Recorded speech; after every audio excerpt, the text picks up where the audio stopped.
वो घर जहाँ हर रात एक आवाज कहती है, तू यहाँ अकेला नहीं है। पार जैब पलट के देखो तो कोई नहीं दिखता, बस एक साया जो हर बार थोड़ा और करीब होता जाता है। ये बात है एक छोटे से गांव की, जहाँ जंगल के बीच एक पुराना हवेली खादी थी। लोग कहते दी कि वहाँ कोई नहीं रहता, पर रात को हवेली के खिड़कियों से रोशनी दिखती थी। कोई भी वहाँ जेन की हिम्मत नहीं करता था, क्योंकि जो भी गया वापस नहीं आया।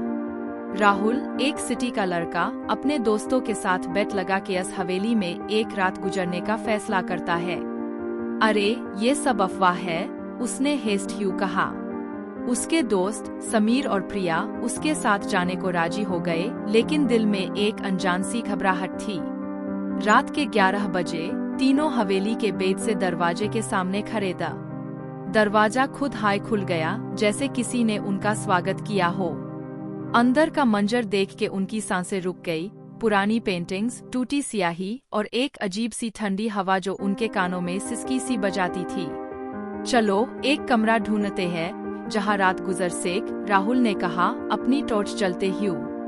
वो एक बेड से हॉल में पहुँचे, जहाँ एक पुरानी आईने वाली अलमारी थी। प्रिया ने अलमारी के सामने खड़े होते हुए अपना रिफ्लेक्शन देखा, लेकिन उसके पीछे एक और चेहरा था, एक औरत का जिसका मुंह खून से सना था। प्रिया चिल्लाई, लेकिन जैब सबने देखा तो वहाँ कोई नहीं था। रात के 1 बजे तीनों एक कमरे में बैठे द जैब एक आवाज आई, तू यहाँ अकेला नहीं है। राहुल ने सोचा समीर मजाक कर रहा है, लेकिन समीर का चेहरा सेफ्ट पैड चुका था। मेन तो चुप था। उसने कहा, आवाज FIR आई, इस बार थोड़ी और करीब से। तीनों ने अपनी टॉर्च इधर उधर मारी, पार कोई नहीं दिखा। बस एक साया दीवार पार, जो धीरे धीरे बड़ा होता जा रहा था। प्रिया ने डरते हुए कहा, ये जगह सही नहीं है, चलो यहाँ से।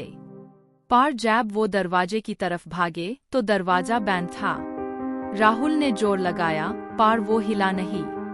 तभी कमरे की खिड़की खुद हाय खुल गई और एक ठंडी हवा के साथ वो आवाज FIR आई, तुम सब मेरे साथ रहोगे। समीर ने अपनी जेब से फोन निकला, लेकिन सिग्नल नहीं था। तभी उसके फोन की स्क्रीन पर एक फोटो खुद हाय खुल गई।